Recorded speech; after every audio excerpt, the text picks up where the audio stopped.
A waitress approached a billionaire. "Hi, sir. My mother has a tattoo just like yours." But what transpired next left everyone utterly stunned. The crystal chandeliers hanging in the azure room cast dazzling diamond patterns across the gleaming marble floors, a scene witnessed by Manhattan's elite as they clinked glasses filled with champagne that cost more than some people's monthly rent. But a dramatic situation was brewing in one of the corner booths. "Excuse me, sir?" the young waitress said, her voice trembling ever so slightly as she got closer to the table where the billionaire sat. He was wearing a custom Armani suit that likely cost more than what she earned in an entire year. He was engrossed in his phone, not even bothering to look up. The phone's glow illuminated a very noticeable tattoo on his wrist. An intricate compass rose with a date beneath it. June 14th, 2000. She swallowed hard, her heart pounding so loudly that she was sure the entire restaurant could hear it. "Sir, I'm sorry to interrupt, but I noticed your tattoo." His steel-gray eyes finally met hers, cold and dismissive. "And my mother," she continued, her voice cracking. "My mother has the exact same one, same design, same date. She got it when she was in college." The billionaire's face turned to stone, his jaw clenched tightly. Suddenly, the room felt as if all the oxygen had been completely sucked out. "What did you just say?"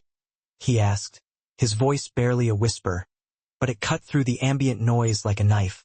The waitress's hands shook as she held her serving tray. "The tattoo. My mom. Her name is Elena Carter. She said she got it with someone she loved at Columbia University, but he disappeared." The champagne flute slipped from the billionaire's hand, shattering against the floor in an explosion of glass shards and golden liquid. Every head in the restaurant turned to look.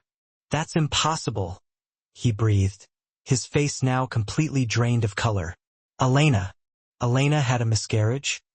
"She told me 25 years ago," she said. The waitress's eyes filled with tears. "Sir, I'm 25 years old.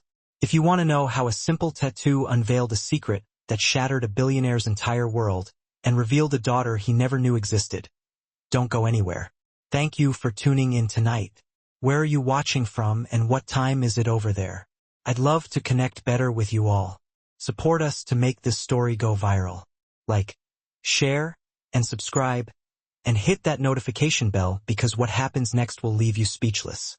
This is a story about love, loss, and the truth that changes everything.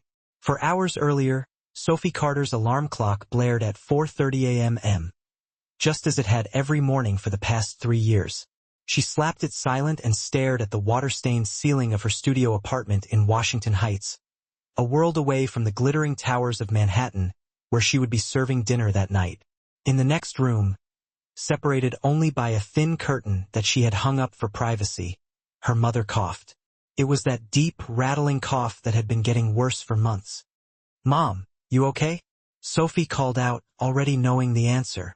"I'm fine, baby." Elena's weak voice drifted back. "You're going to be late." Sophie pulled on her waitress uniform, a simple black dress that she had carefully hand-washed the night before because the laundromat cost $8 that she didn't have to spare. She looked at herself in the cracked bathroom mirror. 25 years old, but she looked completely exhausted. Dark circles shadowed her eyes, and her hands were rough from working double shifts, but she forced a smile anyway. "For Mom," she thought. "Everything is for Mom." She tiptoed into her mother's makeshift bedroom. Elena lay there, thin as paper, her once vibrant auburn hair now streaked with premature gray. But even in sickness, even in poverty, her mother was still beautiful. "You working at the Azure Room tonight?" Elena asked, her eyes lighting up slightly. "Yeah, big private event. Wall Street types celebrating some merger." Sophie sat on the edge of the bed, taking her mother's frail hand in hers. "Tips should be good." Elena's eyes drifted to the window where the first hints of dawn were painting the sky. "You know, I used to dream about places like that." Her voice trailed off, her fingers absently tracing the faded tattoo on her wrist. Sophie had seen that tattoo her entire life. The compass rose with the date beneath it. She had asked about it 1,000 times growing up. "It's from when I was young and foolish." Her mother would always say with a sad smile, "From when I believed in fairy tales. Mom, you need to see a doctor. That cough. Doctors cost money. We don't have it, Sophie." Elena squeezed her daughter's hand. "The medical bills from last year almost buried us. I just need rest." But Sophie knew better. Her mother needed treatment, real treatment, the kind that required insurance that they couldn't afford and medications that cost hundreds of dollars. The math was brutal and simple. Sophie made $15 an hour plus tips, working 70 hours a week between the Azure Room and her morning shift at a diner in Queens. Rent was $1,400. Then utilities, food, her mother's basic medications. It all added up to barely surviving, let alone saving for the cancer screening that her mother desperately needed. Sophie had dropped out of community college 2 years ago when her mother got sick. The dream of finishing her degree and becoming a teacher felt like a luxury from another lifetime. "I'll pick up extra shifts," Sophie said, kissing her mother's forehead. "Maybe I can." "No." Elena's voice turned firm, the way it used to when Sophie was a child. "You're already working yourself to death. I won't let you sacrifice any more for me." Too late, Sophie thought. I'd sacrifice everything. Meanwhile, across the city, Alexander Hunt stood in his corner office on the 47th floor of Hunt Financial Tower, surveying Manhattan like a king overlooking his kingdom. At 45, he had built an empire worth $8.7 billion. Real estate, tech investments, venture capital. His Midas touch was legendary on Wall Street. But standing there in his $5,000 suit, looking at the city that had given him everything, Alexander felt hollow. "Your car is ready, sir." His assistant's voice crackled through the intercom. "The Azure Room event starts at 7 p.m. "Thank you, Patricia." He straightened his cuff links, catching sight of the tattoo on his wrist. He usually kept it covered, but today he had rolled up his sleeves in the privacy of his office. June 14, 2000. 25 years ago, Columbia University. Elena. He had spent 2.5 decades trying to forget her, building his fortune, marrying twice, both marriages ending in expensive divorces, drowning himself in work and success. But that tattoo, that damn tattoo, was a permanent reminder of the only time in his life he had truly been happy. They had been so young, so stupidly, recklessly in love. They had gotten the matching tattoos on their 6-month anniversary, swearing that they would be together forever. Then everything fell apart. Elena had gotten pregnant. They were both 20-year-old broke college students with dreams bigger than their reality. Alexander had panicked. His father, the original Hunt patriarch, had threatened to disown him, cut him off completely if he didn't handle it. So he had done the unforgivable. He had given Elena money for an abortion and told her that they were too young, that it wasn't the right time, that they would have children later when they were ready. She had taken the money. Then she had disappeared. 2 weeks later, she called him crying, saying that she had miscarried. The guilt and grief had nearly destroyed him. By the time he tried to find her, to apologize, to make things right, she was gone. She had changed her number, left school, vanished. He had spent months looking for her, then years. Then eventually he had forced himself to stop, to move on, to bury that pain under layers of success and wealth. "Elena," he thought, staring at the tattoo.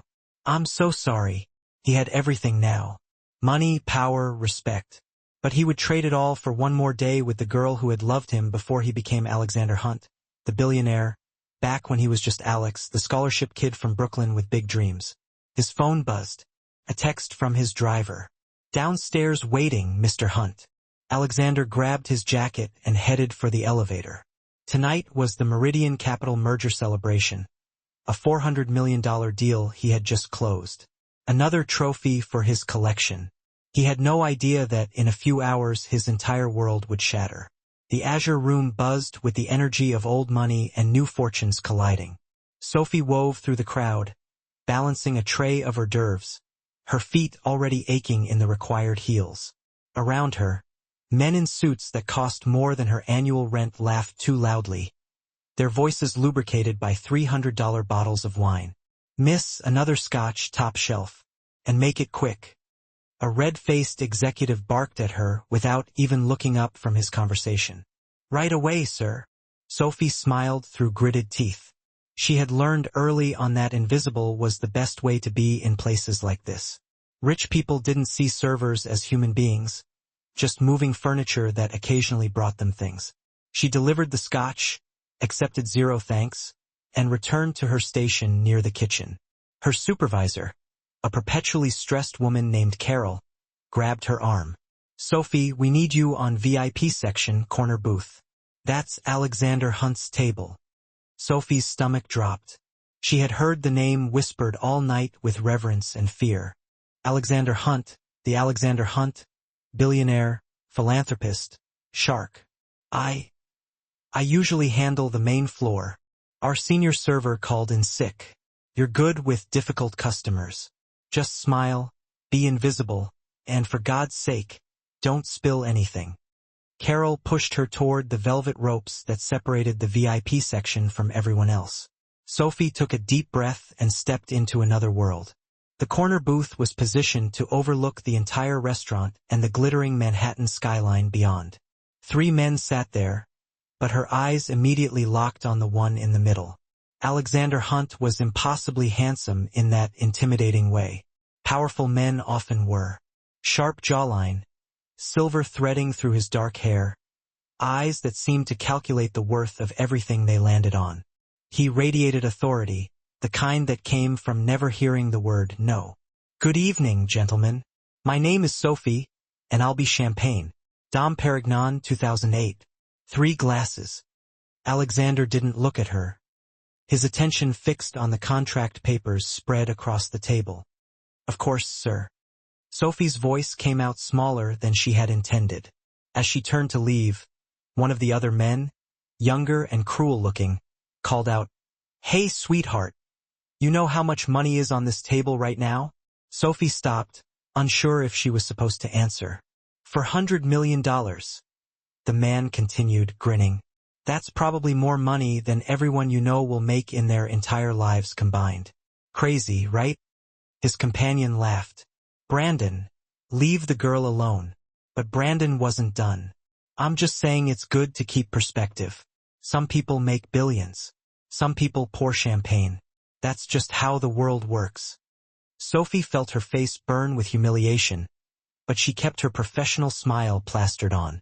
"I'll get your champagne right away." She escaped to the bar, her hands shaking as she relayed the order. The bartender, an older man named Maurice who had always been kind to her, gave her a sympathetic look. "Hunt's table. How'd you know?" "Brandon Marsh is a notorious ass. And Hunt." Maurice poured the champagne carefully. "Hunt's different. Cold.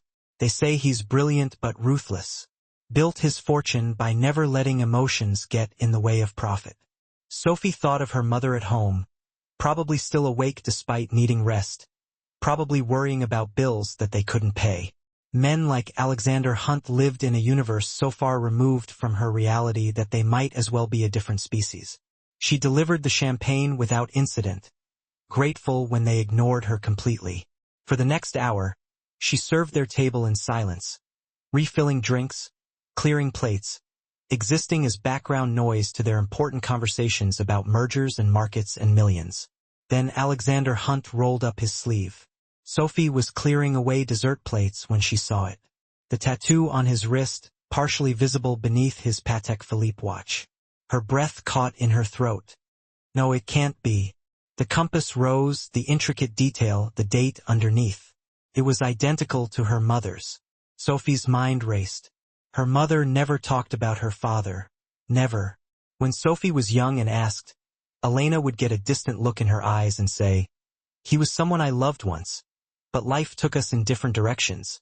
As Sophie got older and pushed harder, her mother finally admitted that he was at Columbia. "We got matching tattoos. I got pregnant. He didn't want it. Gave me money and told me to take care of it. Couldn't do it, Sophie. Couldn't. But I also couldn't tell him. So I told him I'd miscarried. And then I left. I couldn't stay in a city where I might run into him, where he might find out I'd lied." Sophie had been furious. "You should have made him pay child support." We've been struggling my entire life. But Elena had shaken her head. I made my choice. I chose you, and I've never regretted it for a single second. Now, staring at that tattoo, Sophie felt the world tilt on its axis. June 14th, 2000.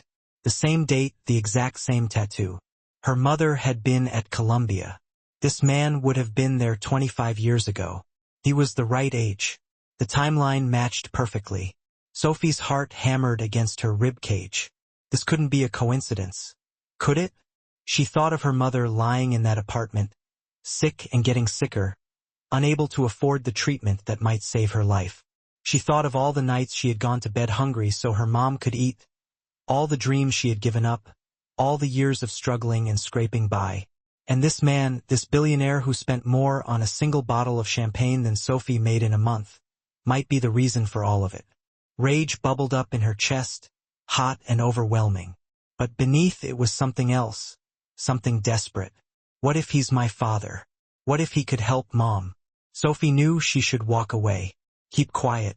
What were the odds, really? Lots of people had tattoos. It was probably nothing. But her mother's cough echoed in her memory, the medical bills stacked on their kitchen counter, the weight of watching the person she loved most in the world slowly dying because they couldn't afford basic health care. She had to know. Sophie approached the table, her legs feeling like they might give out beneath her. The men were laughing about something, cigars now lit despite the no-smoking policy that apparently didn't apply to billionaires. "Excuse me, sir." Her voice came out barely above a whisper. Alexander didn't respond, still focused on his phone. "Sir." She tried again, louder this time. He looked up, irritation flashing across his face. "Yes." Sophie swallowed hard. Point of no return.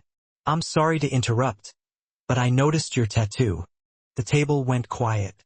Brandon smirked. "Oh, this should be good. You getting hit on by the help, Alex." But Alexander's expression had changed.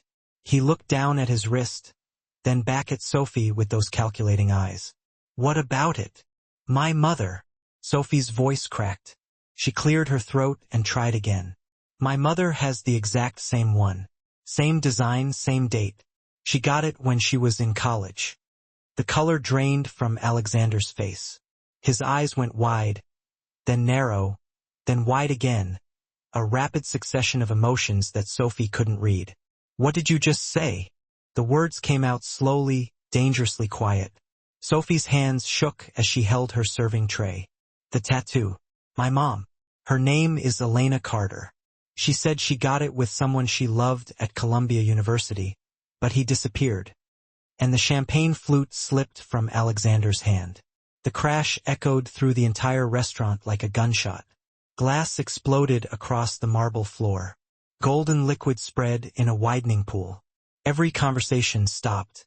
Every head turned.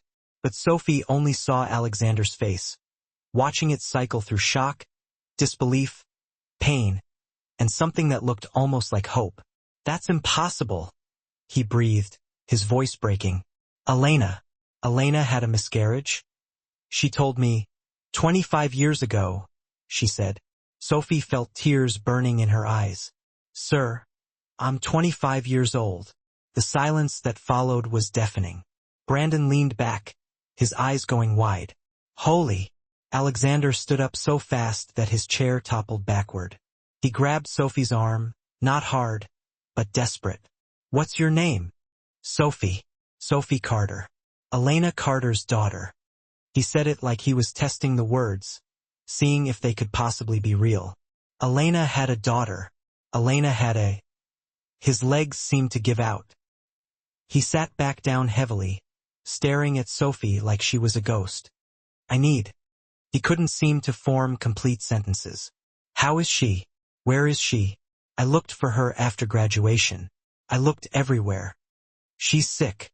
The words burst out of Sophie before she could stop them. "She's really sick, and we can't afford the treatment.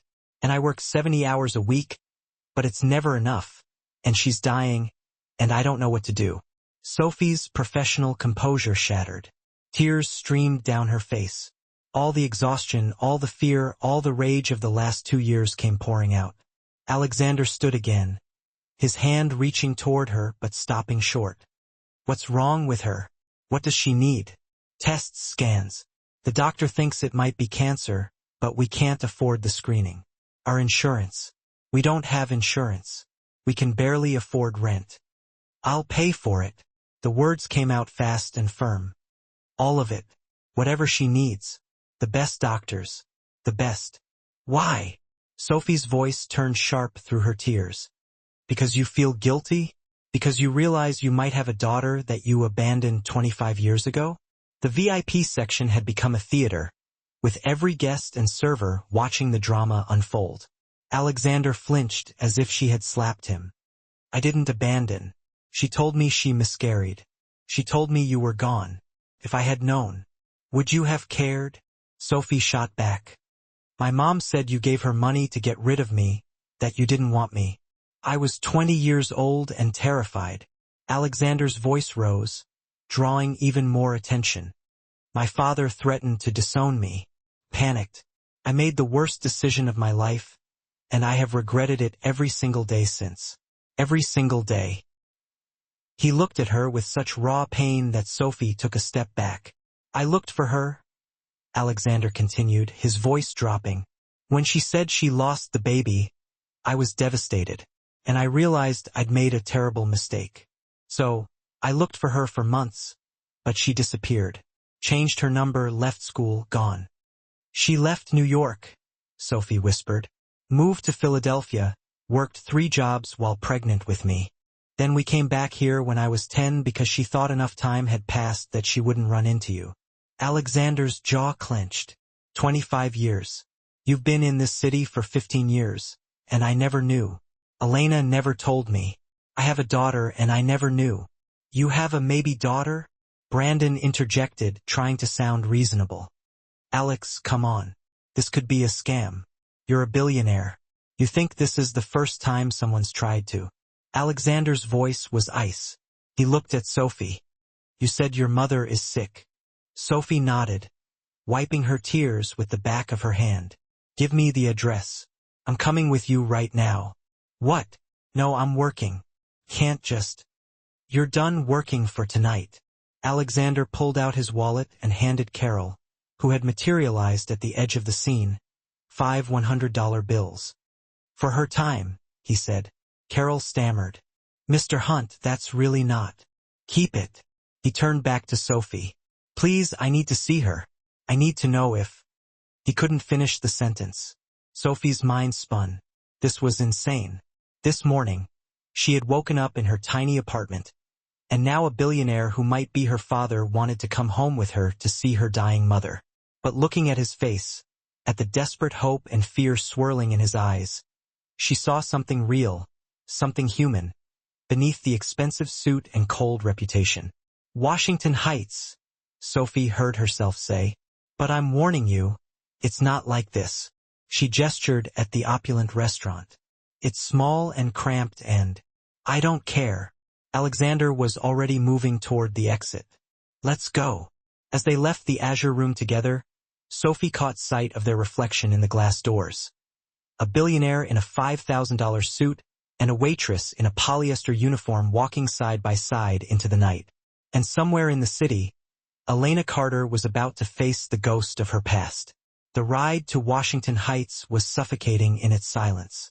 Alexander's driver had pulled up in a black Mercedes S-Class that probably cost more than Sophie's entire building. She had hesitated at the door, suddenly hyper-aware of her cheap uniform, her scuffed shoes, the smell of kitchen grease that clung to her hair.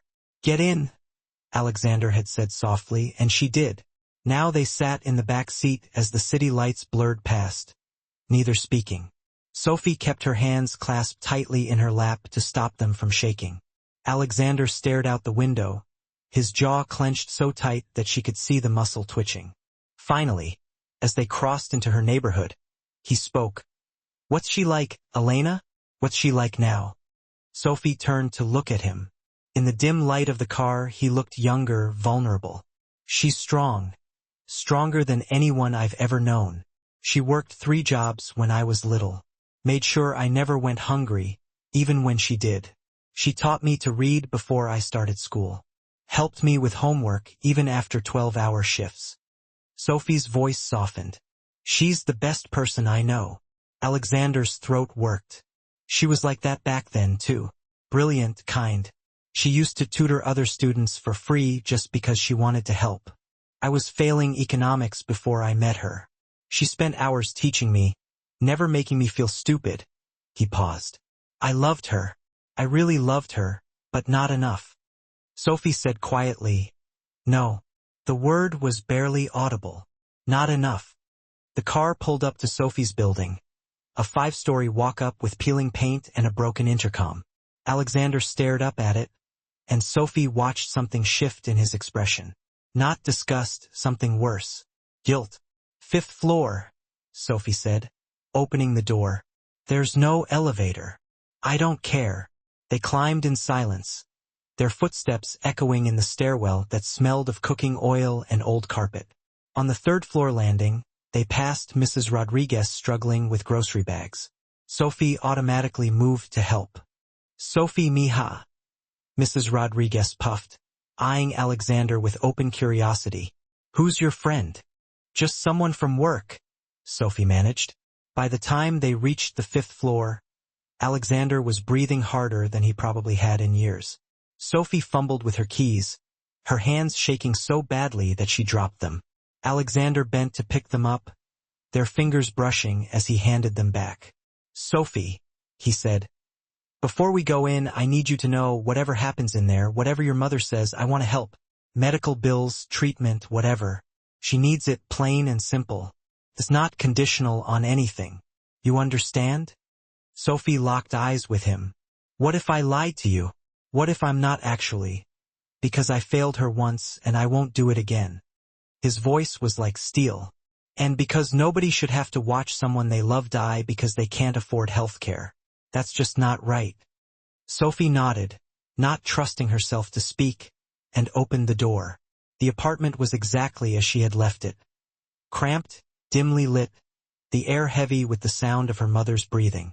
Elena was still in bed, a book open on her lap, but Sophie could tell she'd been sleeping. Mom, Sophie called softly. Sophie, Elena's voice was groggy. You're home early?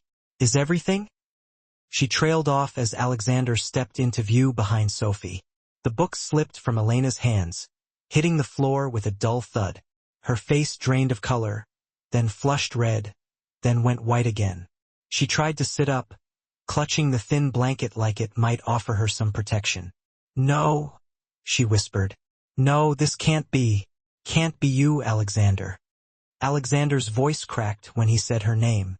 He took a step forward, then stopped, looking bewildered. It's really you. For a long moment, they simply stared at each other. Two people who had loved each other a lifetime ago, now separated by 25 years and a sea of regret. Elena looked so different from the girl Alexander remembered. Thin where she'd been curvy, gray where she'd been a vibrant auburn, tired in a way that seemed to reach her bones. But her eyes, those green eyes that used to sparkle when she laughed, those were the same. How did you? Elena couldn't finish the sentence. Her gaze shifted to Sophie, who was standing frozen between them. Understanding dawned on her face. Oh God, Sophie, what did you do? I saw his tattoo, Mom. Sophie's voice trembled. The same one as yours. I had to. You had no right. Elena's voice cracked with emotion. Anger, fear, something desperate. You had no right to bring him here. Mrs. Carter, Alexander began, then corrected himself. Elena, please, I just want to talk. Talk. Elena laughed, a bitter sound that turned into a cough. She pressed a hand to her chest, trying to catch her breath. What could we possibly have to talk about after 25 years? How about the fact that you told me you miscarried when you were actually pregnant? Alexander's voice rose despite himself. How about the fact that I might have a daughter, and you never told me? Might? Elena's eyes flashed. You think I'd let just anyone with a matching tattoo into my home? You think this is some kind of scam? I don't know what to think. Alexander ran his hands through his hair, frustration and confusion pouring out. You disappeared, Elena. You told me our baby was gone, and then you vanished. What was I supposed to believe? You were supposed to respect my choice. Elena tried to stand but swayed precariously. Sophie rushed to her side, helping her sit back down. You made it very clear what you wanted, Alex. You handed me money and told me to take care of it, so I did. I took care of it. I took care of her. She gestured at Sophie. Because you lied to me. Alexander's voice was raw now. If you had told me the truth, what? You would have played happy family. Elena's laugh was harsh. Your father threatened to disown you. You were terrified of losing your inheritance. You think I wanted to trap you? Force you to resent me and our child for ruining your precious future? That's not fair. Fair. Elena's voice rose, stronger than Sophie had heard it in months. You want to talk about fair? I was alone and pregnant at 20 years old. I worked in a diner until I was 8 months pregnant. I lived in a basement apartment with rats. I gave birth in a county hospital and had to argue with them to let me stay an extra day because I had nowhere else to go. Tears streamed down her face. I have spent 25 years doing everything to give Sophie a good life. So don't you dare come into my home and talk to me about fair. The apartment fell silent except for Elena's ragged breathing and the distant sound of sirens outside. Sophie stood between them, tears streaming down her own face. Stop. Both of you. Just stop. She turned to her mother. Mom, you're sick. You need help. Real help. The kind we can't afford. Then to Alexander. And you? I don't care if you're my biological father or not. She raised me. She's been there for every scraped knee, every bad dream, every single moment of my life. You don't get to judge her choices. Alexander's shoulders slumped. When he spoke again, his voice was quiet. You're right. I'm sorry. He looked at Elena. I'm not here to judge you. I'm not here to demand anything. I need to know. Is she mine? Elena closed her eyes, and for a moment, Sophie thought she wouldn't answer. Then, so quietly they almost didn't hear, yes. The word hung in the air like a grenade. She's yours, Elena continued, opening her eyes. Sophie is your daughter. I knew the moment I saw her. She has your eyes, your stubborn chin. As she got older, it became even more obvious. But I never told her who you were. I never spoke your full name. I wanted to protect her from this. Alexander sank into the only chair in the room, a rickety wooden thing that creaked under his weight. He put his head in his hands. 25 years. I've had a daughter for 25 years. Sophie felt like she was watching the scene from outside her body. This billionaire, this stranger, was her father. The father she'd imagined 1,000 different ways growing up. Sometimes she'd pretended he was dead, a tragic hero. Sometimes she'd imagined he was out there searching for them. Never had she imagined this. I don't expect anything from you, Elena said, her voice steadier now. I made my choices. Sophie is an adult. You don't owe us. Don't. Alexander looked up, and his eyes were red. Don't tell me what I owe. I've missed everything. First steps, first words, first day of school, birthdays, Christmases. Everything. His voice broke. I can't get that back. But I can. He stopped, looking at Sophie. What do you want? What do you need? Sophie laughed, a slightly hysterical sound. What do I want? I want my mom to not be dying. I want to not work 70 hours a week and still not have enough money for groceries. I want to finish my degree. I want. She trailed off. It doesn't matter what I want. It matters to me, Alexander said fiercely. Tell me, please. Sophie looked at her mother, who nodded weakly. Mount Sinai has a specialist, Sophie said quietly. Oncologist, Dr. Reeves. Her office told us the consultation alone is $2,500. We'd need comprehensive scans, which are another $8,000. Then treatment, if it's what we think it is, could be hundreds of thousands of dollars. She laughed bitterly. So yeah, that's what I want. An impossible amount of money to save my mom's life. Alexander pulled out his phone. What's the doctor's name again? What are you doing? Elena asked. Dr. Reeves, Mount Sinai. He was already typing. My assistant can get you an appointment this week. Tomorrow if possible. We can't afford. I'm paying, Alexander said simply. For all of it, treatment, medication, whatever it takes. No. Elena shook her head. I don't want your charity. It's not charity. Alexander looked at her steadily. It's 25 years of child support I should have been paying. It's health care that should have been covered. He swallowed hard. It's the least I can do. Please let me do this. Elena and Sophie looked at each other, having one of those wordless conversations only mothers and daughters could have. Finally, Elena nodded. Okay. Alexander's fingers flew across his phone. My assistant will call you first thing in the morning. You'll see Dr. Reeves tomorrow afternoon. I'll have a car pick you both up. Just like that, Sophie whispered. You just snap your fingers and solve everything. Not everything, Alexander said quietly. Money can't fix what I've broken. Can't give me back 25 years, but it can do this. He stood, looking uncomfortable in the small space. I should go. This is a lot for all of us. He moved toward the door, then stopped. Sophie, could I get your number? Just so we can, I don't know, maybe talk sometime. Sophie pulled out her cracked phone, and they exchanged numbers in awkward silence. At the door, Alexander turned back one more time. Elena, I'm sorry for everything. For being a coward. For not fighting harder to find you. His voice broke. For all of it. Elena's expression softened slightly. We were kids, Alex. We both made mistakes. Yeah. But my mistakes cost you 25 years of struggle. That's not the same. After he left, Sophie and Elena sat in silence for a long time. Finally, Sophie spoke. Is this real? Did that actually just happen? Elena reached for her daughter's hand. I think so. I think your life just changed, baby girl. Our lives, Sophie corrected. You're going to get treatment. You're going to get better. But even as she said it, Sophie couldn't shake the feeling that this was just the beginning.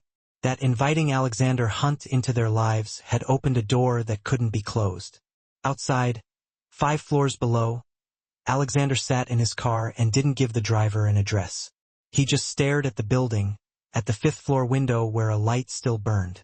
He had a daughter. He pulled out his phone and looked at Sophie's contact information. Then, without letting himself overthink it, he sent a text. Thank you for telling me. I know I don't deserve a second chance, but if you're willing, I'd like to try to be part of your life. No pressure. Just think about it, Alex. 3 dots appeared immediately. Then, I don't know what to think or feel right now, but Mom's going to get better. That's what matters. We can figure out the rest later. Alexander smiled through tears. He didn't even realize he was crying. Yeah, we can figure out the rest later. This story is about to take a turn that no one saw coming. A billionaire who thought he'd lost everything is about to discover what really matters. A mother who sacrificed everything is finally getting the help she desperately needs. And a daughter caught in between is about to learn that family isn't always simple, but it might just be worth fighting for. Don't miss what happens next. 3 days later, Sophie stood in the marble lobby of Mount Sinai Hospital, feeling like she'd stepped into a different universe. Everything gleamed. Polished floors, modern art on the walls, people in expensive clothes moving with purpose and confidence. Miss Carter? A woman in a crisp blazer approached with a tablet. I'm Jennifer, Dr. Reeves' patient coordinator. Your mother is just finishing up her consultation. If you'll follow me. Sophie followed her through a maze of hallways, past waiting rooms that looked more like boutique hotel lounges than hospital spaces. This wasn't the crowded county clinic where they tried to get help before, where you waited 4 hours just to be told they couldn't see you without insurance. Jennifer led her to a private consultation room where Elena sat across from Dr. Reeves, a kind-faced woman in her 50s with intelligent eyes. Ah, Sophie, please sit. Dr. Reeves gestured to the chair next to her mother. I was just explaining to your mother what we found. Sophie's heart plummeted. The expression on her mother's face was unreadable. somewhere between shock and relief and fear all mixed together. What is it? Sophie grabbed Elena's hand. Mom! It's not cancer, Elena said, and her voice cracked on the words. Sophie felt the world tilt. What? Dr. Reeves pulled up scans on her computer screen. Your mother has severe chronic bronchitis and early-stage pneumonia, complicated by malnutrition and extreme stress. Serious, but it's treatable. With proper medication, rest, and nutrition, she should make a full recovery within 3 to 6 months.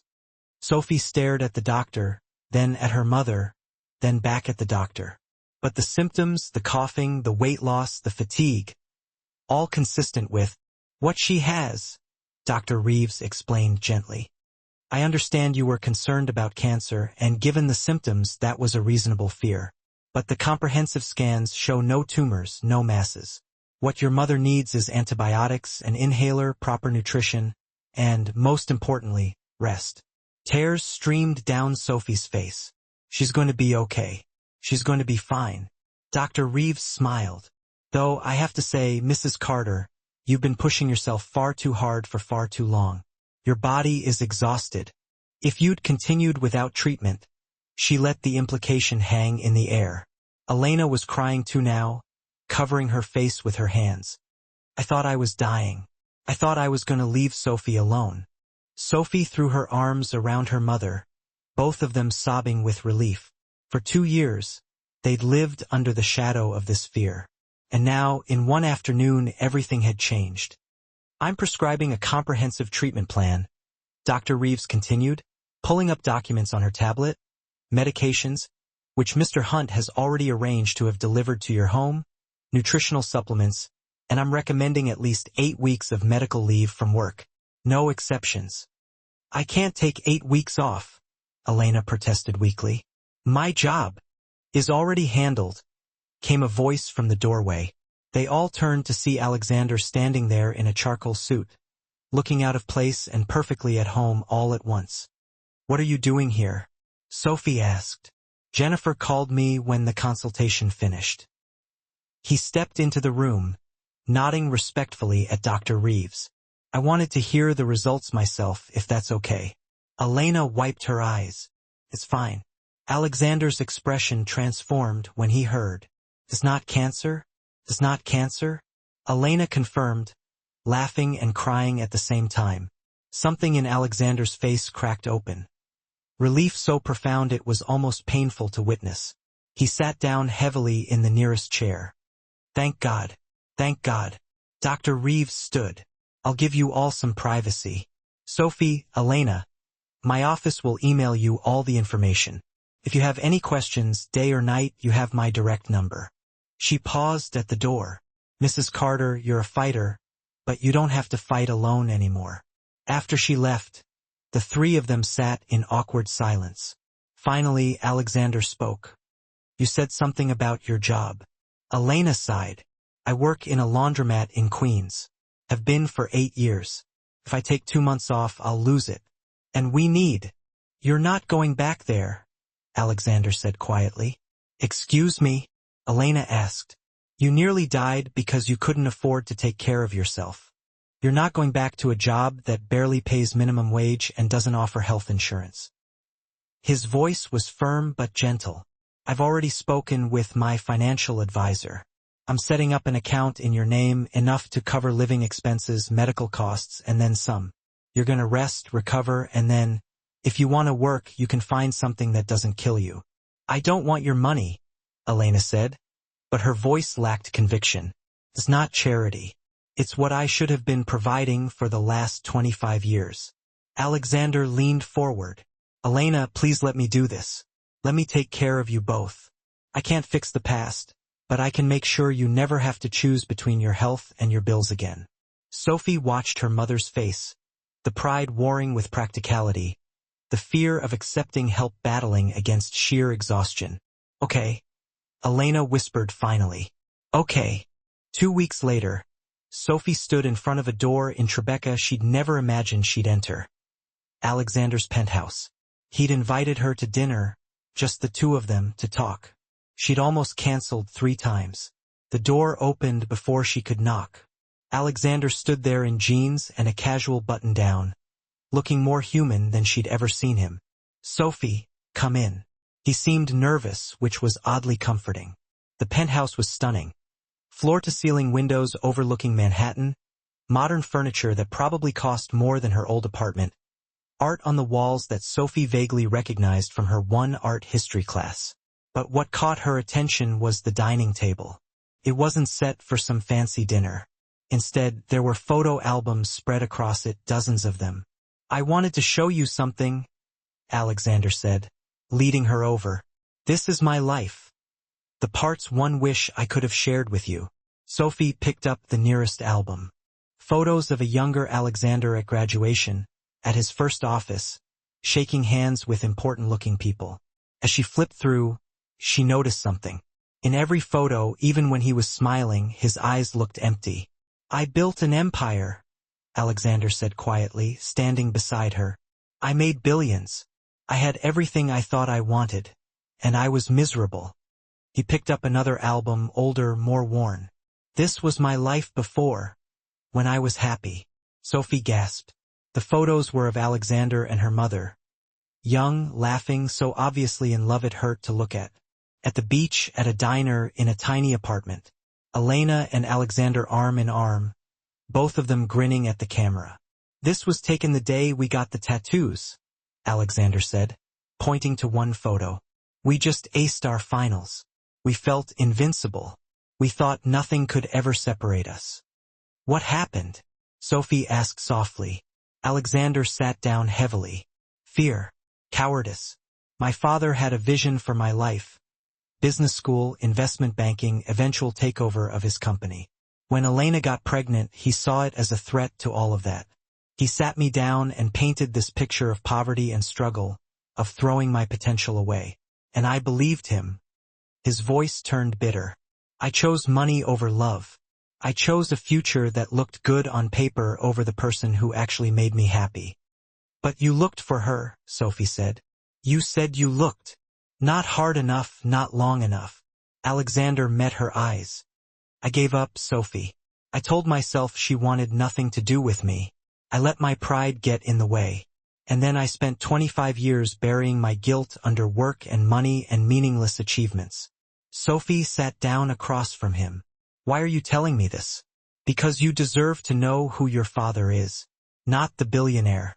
Not Alexander Hunt, the businessman, but Alex, the guy who was so scared of disappointing his father that he destroyed the best thing in his life." He paused. "And because I don't want you to make the same mistakes I did." "What do you mean?"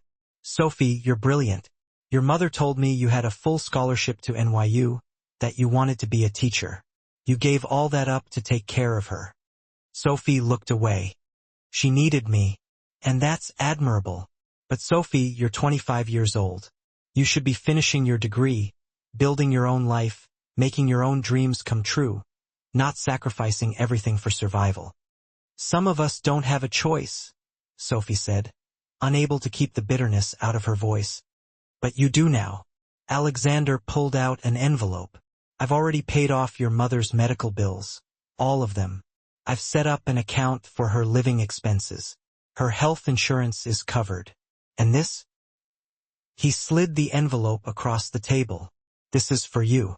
Sophie opened it with trembling hands. Inside was a letter from NYU and a check. A check for $200,000. What is this?" Sophie's voice was barely a whisper. 4 years of tuition, room and board, books and living expenses. I called NYU. You can re-enroll for the spring semester.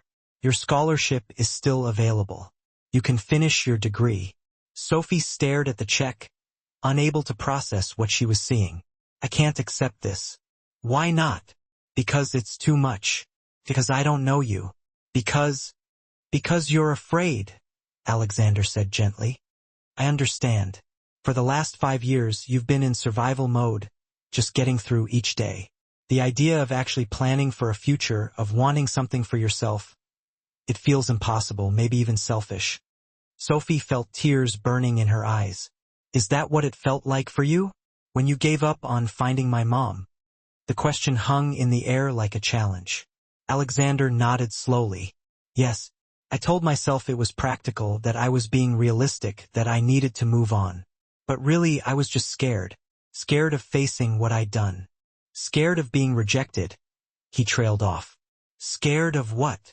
Scared of feeling something real, he finished. It's easier to be empty and successful than vulnerable and uncertain. Sophie looked down at the check again. A future, a choice. I don't know if I can forgive you, she said quietly. For abandoning my mom, for not being there, for all of it. I don't expect you to, Alexander said. And I'm not trying to buy your forgiveness. This isn't about me, Sophie. It's about you. You're my daughter, and whether you want a relationship with me or not, I want you to have the opportunities one denied you by not being there. Sophie wiped her eyes. Can I ask you something? Anything. Do you regret it? Building your empire, becoming who you are. Alexander was quiet for a long moment. I regret how I did it. I regret what I sacrificed. But he looked around the penthouse, then back at her. Everything I built, all of this, it means nothing if I can't use it to help the people I should have been helping all along. So maybe the real question isn't whether I regret my choices. It's whether I can do something meaningful with the consequences. Sophie stood up, the check still in her hand. I need time to think about all of this, about school, about you, about everything. Of course. Alexander stood too. Take all the time you need. But Sophie, I'm not going anywhere this time. Whether you cash that check or not, whether you want me in your life or not, I'm here. I'm your father, and I'm not walking away again. Sophie nodded, unable to speak past the lump in her throat. As she turned to leave, Alexander called out, Sophie. She looked back. Your mother raised an incredible person.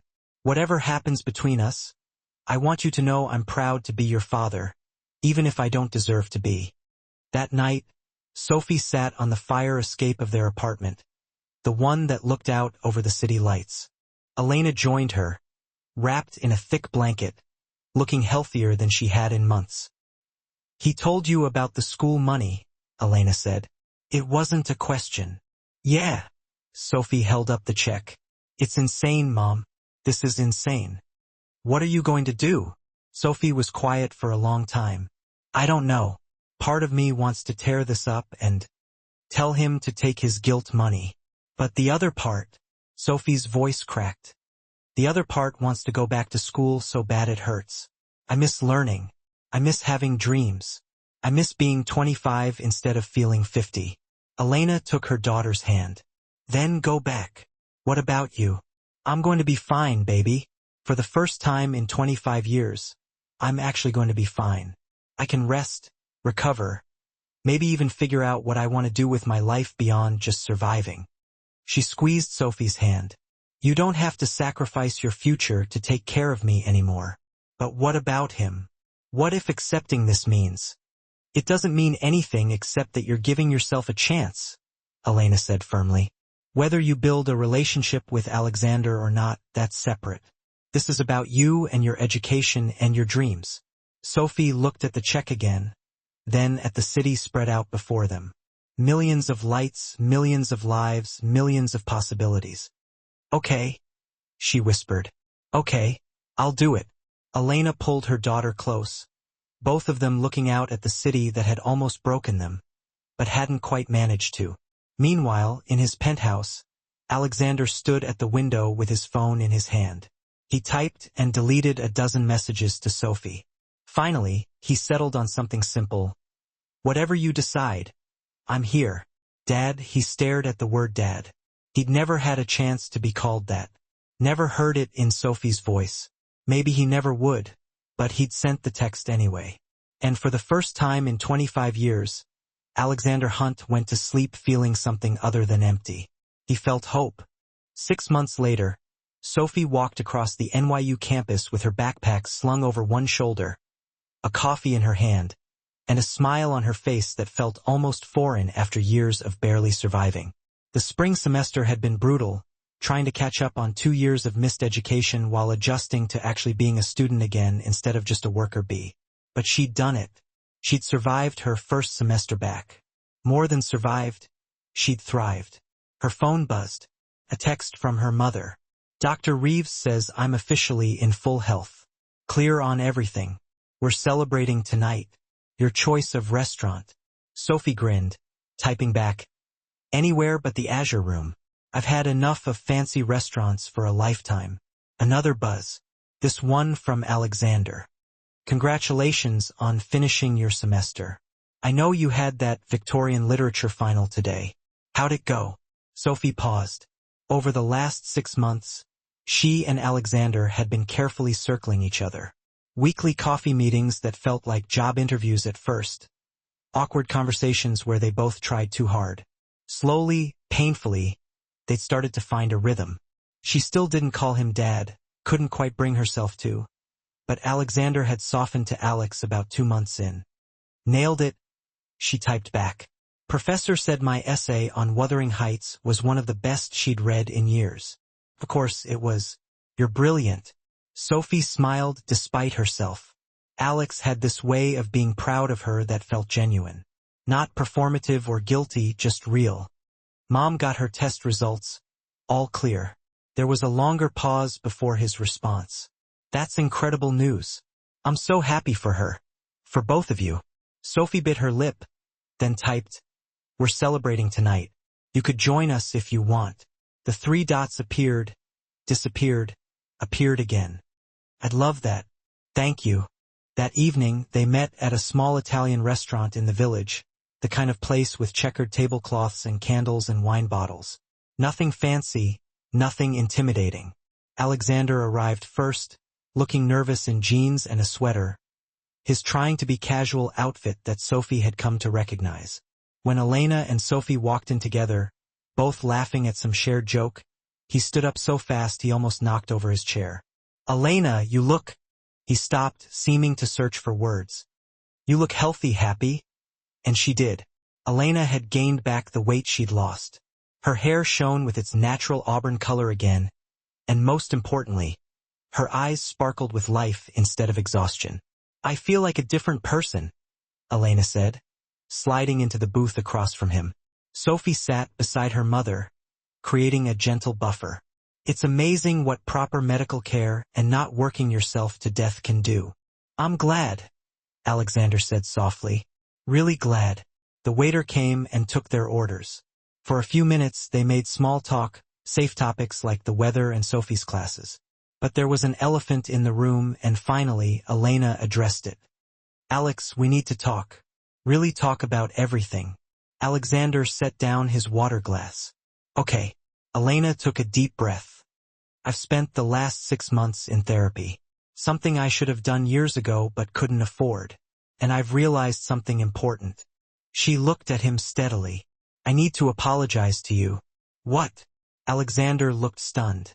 Elena, you don't owe me. Let me finish. Elena's voice was gentle but firm. What you did 25 years ago, pressuring me about the pregnancy, giving me money, and walking away, that was wrong. You were a coward, and you hurt me deeply. Alexander flinched but nodded. But, Elena continued, what I did was also wrong. I lied to you. I told you I'd miscarried when I was actually pregnant. I made a unilateral decision that affected all 3 of our lives. And I justified it by telling myself I was protecting Sophie from rejection. Her voice wavered. But really, I was protecting myself. I was hurt and angry, and I wanted to punish you.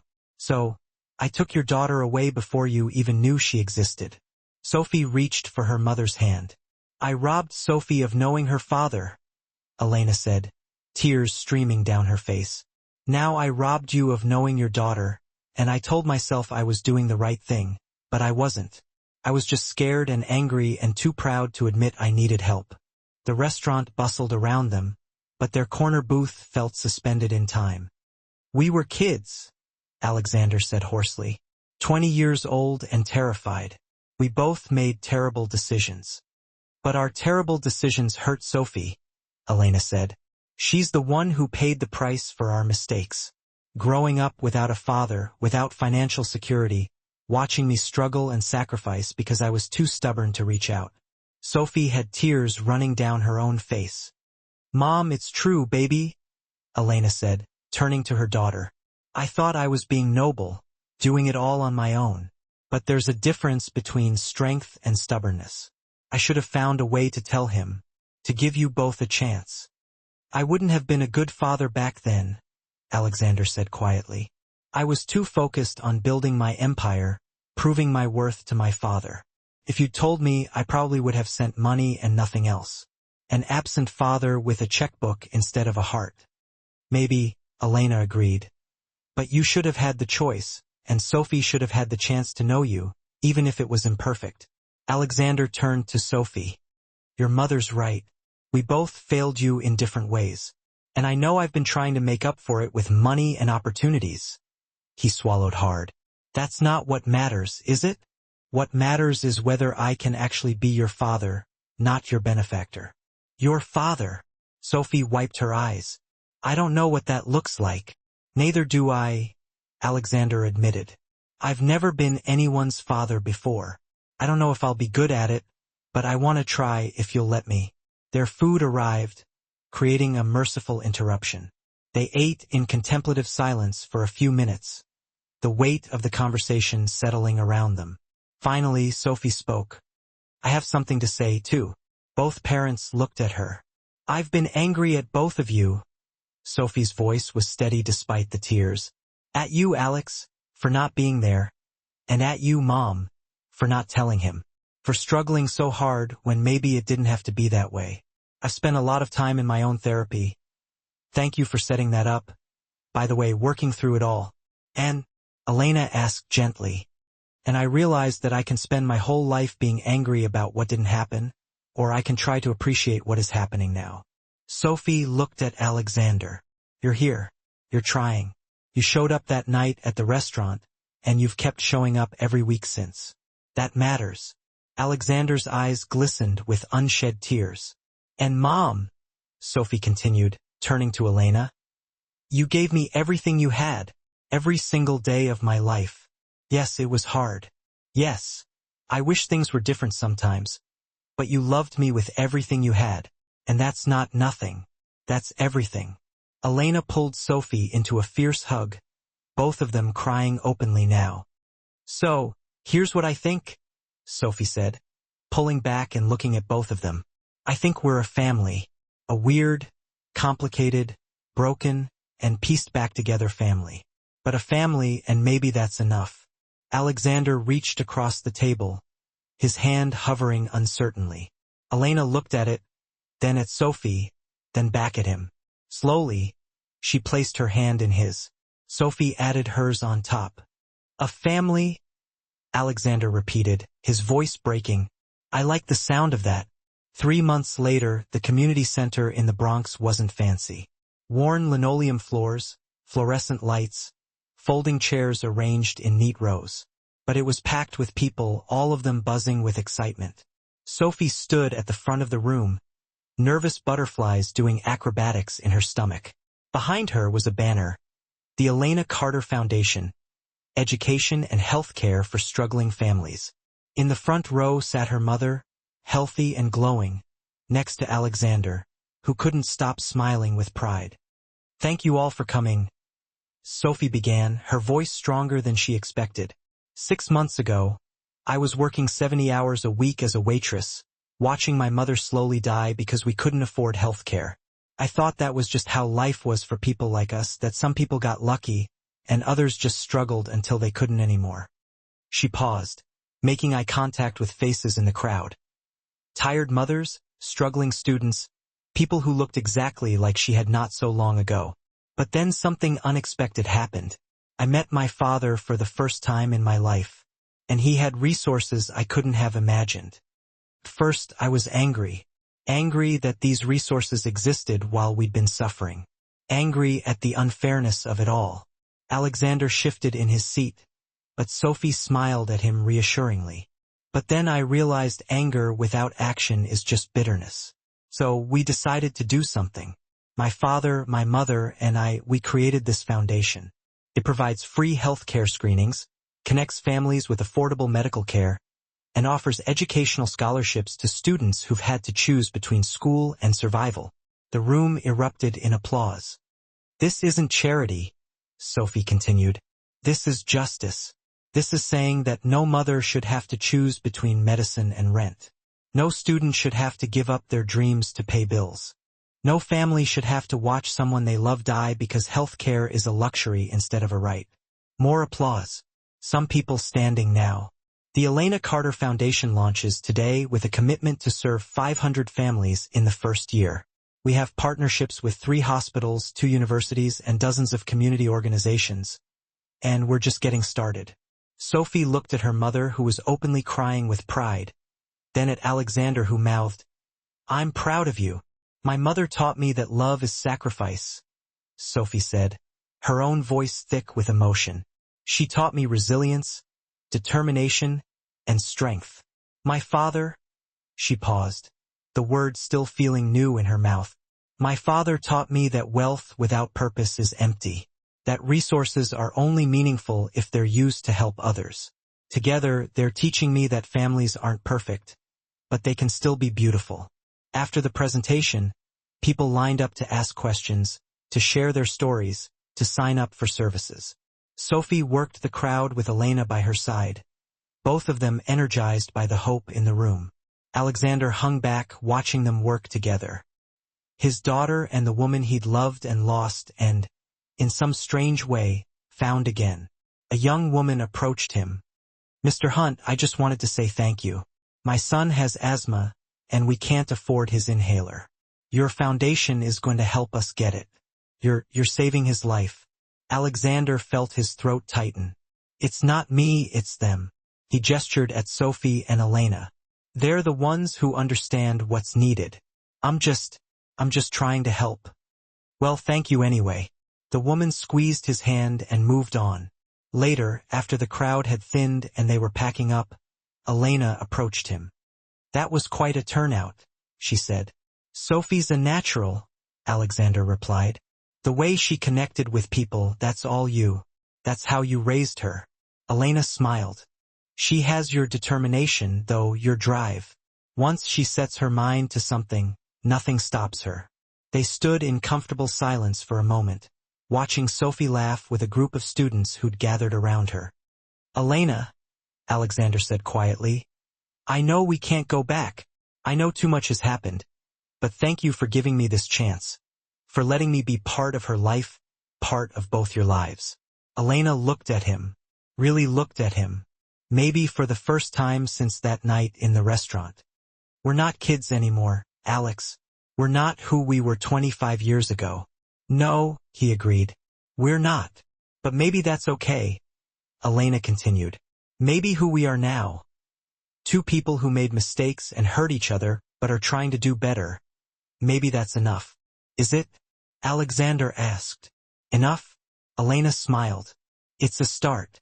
1 year later, Sophie stood in her cap and gown, diploma in hand, surrounded by her family. Elena, healthy and happy, working part-time as a counselor for the foundation. Alexander, who'd cut his work hours in half to spend more time actually living instead of just achieving. And surprisingly, a boyfriend.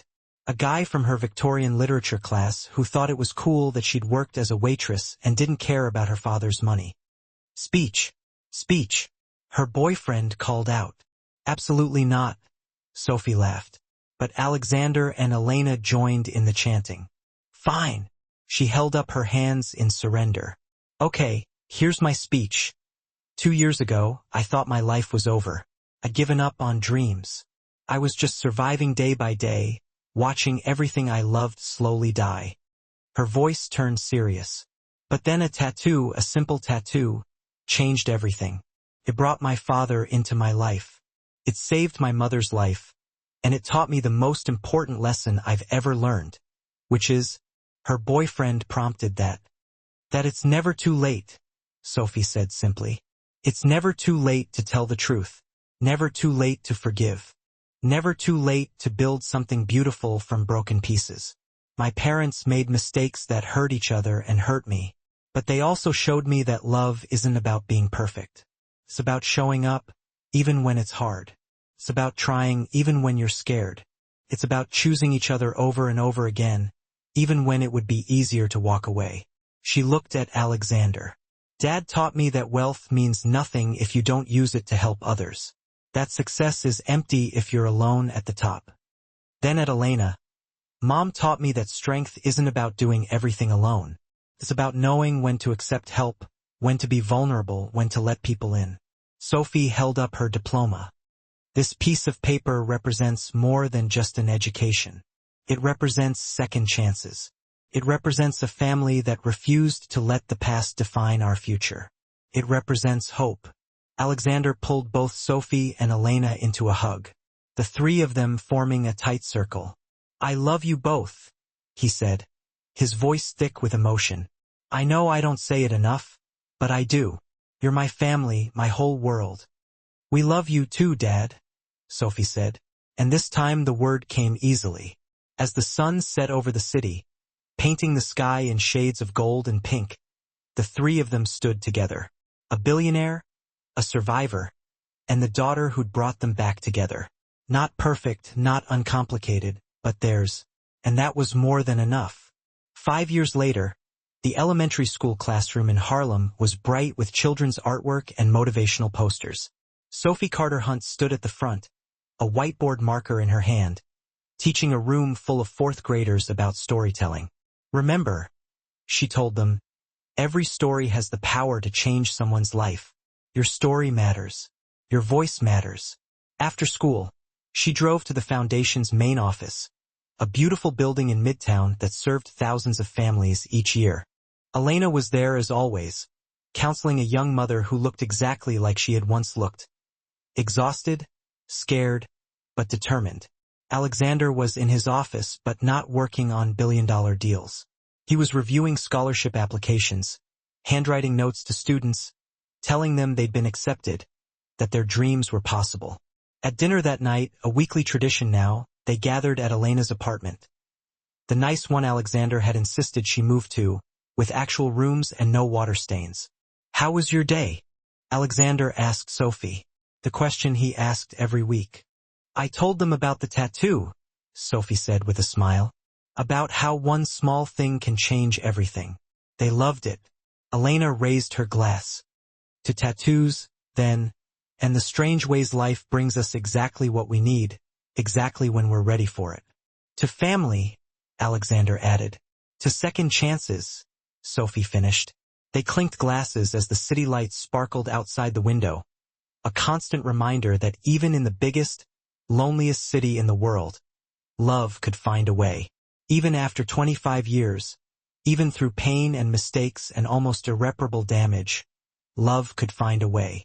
If this story touched your heart, if it reminded you that it's never too late for forgiveness, for second chances, for love, please share it with someone who needs to hear it. Comment below and tell us, have you ever had a moment where something small changed everything? And don't forget to subscribe because every week we bring you stories about real people, real struggles, and the extraordinary ways life can surprise us. Thank you for being here. Thank you for believing that broken things can be made beautiful.